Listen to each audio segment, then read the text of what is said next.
Attorney General Pam Bondi's testimony defending the DOJ in front of Congress ended up being nothing more than a shouting match and a Trump slop fest. Because while congressmen were trying to press her about evidence on Epstein and about the victims, she was too busy shouting back and also pivoting to the stock market. The Dow is over 50,000 right now. The S&P at almost 7,000. And the Nasdaq smashing records. Americans' 401ks and retirement savings are booming. What does the Dow have to do with anything? That's what they just asked. Are you kidding?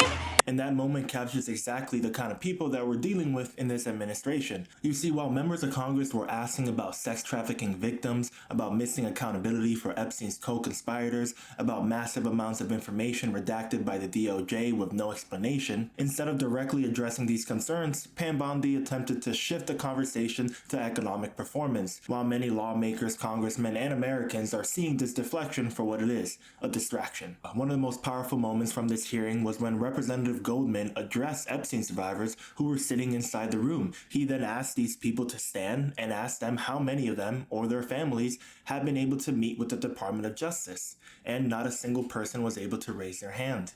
Then he asked them how many of them had been ignored by the Department of Justice, and every single survivor raised their hand. Not only does this moment show that the DOJ has not been doing enough to protect victims or working with them or their families, but also that Attorney General Pam Bondi herself wasn't willing to apologize or even recognize these concerns during this hearing. Another powerful moment during this hearing was when Representative Jesus Garcia called Pam Bondi what she is, one of the worst attorney generals in American history, and also an instrument of Donald Trump's agenda. You're one of the worst attorney generals in our history and an instrument of Donald Trump's lawless authoritarian agenda. And I'm glad the American people are seeing who you are, how you act, and the lack of good values. You weaponize the Department of Justice to target immigrants, working families, and anyone that Trump deems an enemy of the state, all to protect real powerful criminals, including in your administration.